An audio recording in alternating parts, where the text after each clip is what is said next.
Hi, I'm Chris Phillips, pastor of children's ministry at Five Forks Church. You know, children's ministry is an integral part of the life of our congregation.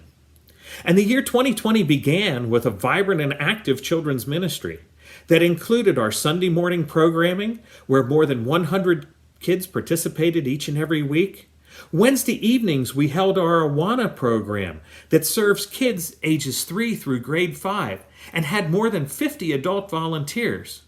And I can't forget Bible Adventure in coordination with Joyelle Ministries that served more than 50 kids from Mallory Elementary School. It was quite an experience. But with 2020, we also were presented with many challenging restrictions due to COVID-19 that began in late March. And children's ministry necessitated an evolutionary approach to be able to continue to reach kids with the gospel message of Jesus Christ. The inability of face-to-face meetings mean that I needed to do something different. So I created a series of video lessons on a wide array of subjects. These video lessons included all of the materials that kids and families needed to continue to learn the gospel of Jesus. They included activities and music as well. And not only did they reach our local community, but they were able to reach kids throughout the entire United States because we posted these not only on our website but on our YouTube channel as well. Thus, our church was able to not only reach kids nearby with the message of Jesus, but throughout the entire nation. So more and more kids and their families were able to hear the saving message of Jesus. Now, our Awana Clubbers were unable to finish their program year due to COVID-19 restrictions. However, we did provide the opportunity for them to submit their work, including their memory verses, to one of the staff of the Awana Club program. In fact, so many were thrilled to participate, we were able to hold an outdoor drive-through celebration. That celebration rewarded kids for their achievements and all their hard work. In fact, every child not only received their awards, but also a special treat to a local ice cream establishment. But after a thorough and careful review for the safety of our children, volunteers, and families, it also became quite evident that a traditional Vacation Bible School program was not going to be possible in 2020.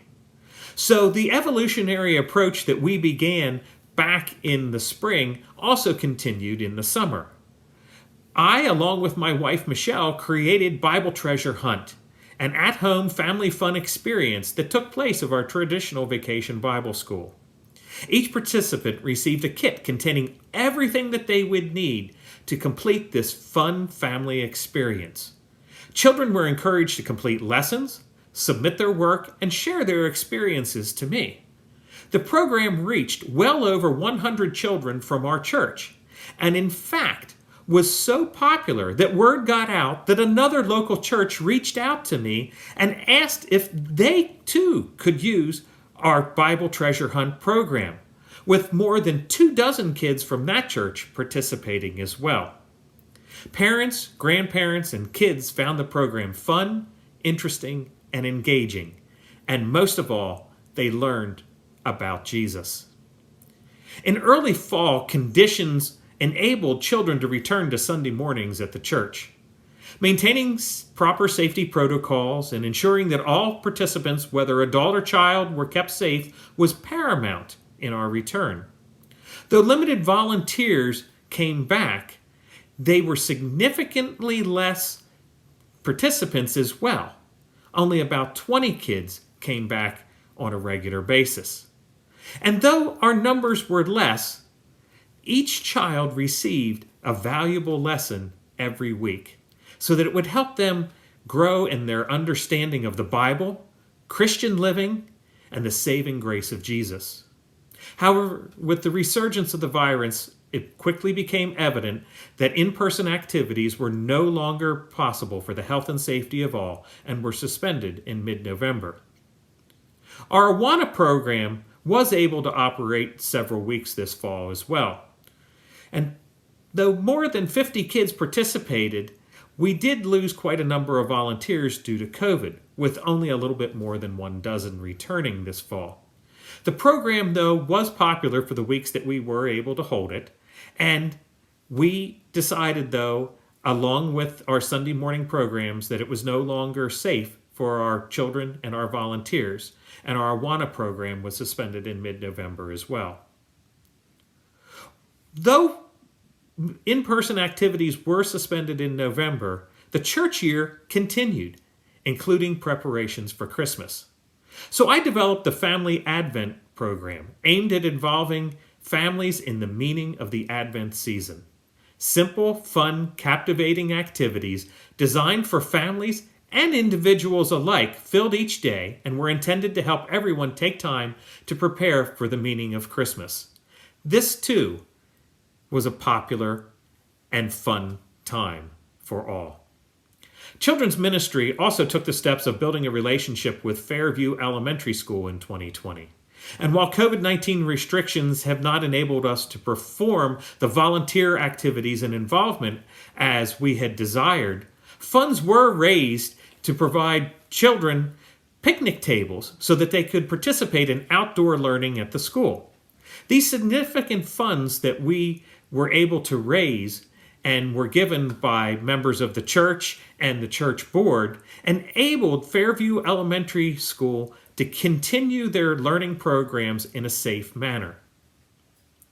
Now, we hope to continue in 2021 when COVID-19 restrictions are lifted in developing our relationship with Fairview Elementary. We will increase our involvement with the school to be a positive presence supporting the needs of children and families in our local community.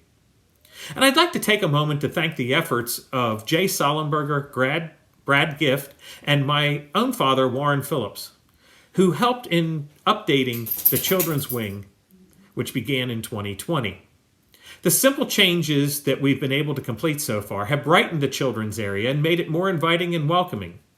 Using the beautiful mural that is located on the ramp leading to the children's area as the foundation, new artwork displays were installed for Growing Tree Preschool. The main hallway and the main classroom were painted bright and child-friendly colors, and complimentary Bible-based artwork now adorns the walls. These simple and low-cost renovations demonstrate that Five Forks is committed to persons of all ages. While 2020 was certainly not the year anyone expected, God's amazing work continued in new, exciting ways, especially for the children of Five Forks Children's Ministry. I would like to conclude by taking a few moments and talking about Growing Tree Preschool.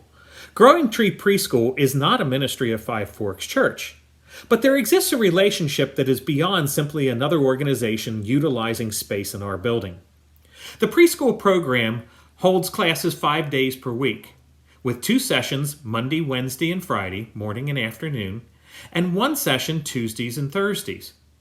Now, a majority of the students come from outside our church walls, with a few of our church families participating. Building a strong relationship with the teachers and the supervisor of Growing Tree has been an integral part of our goal of engaging the staff and families that enter our building each weekday. I meet regularly with the Growing Tree preschool teachers. I serve on the Growing Tree advisory team and can be found many days greeting the families as they enter the children's area. As a result of this intentional effort, several families have begun participating in the ministry and activities of Five Forks Church in 2020. Now, I'll continue to foster this relationship in new and dynamic ways throughout 2021 that enhance our engagement with the families that come in our building each and every weekday. This, too, is actually a vital ministry of Five Forks Church. Thank you for taking the time to listen to our Children's Program 2020 report and our report on Growing Tree Preschool. Have a blessed day.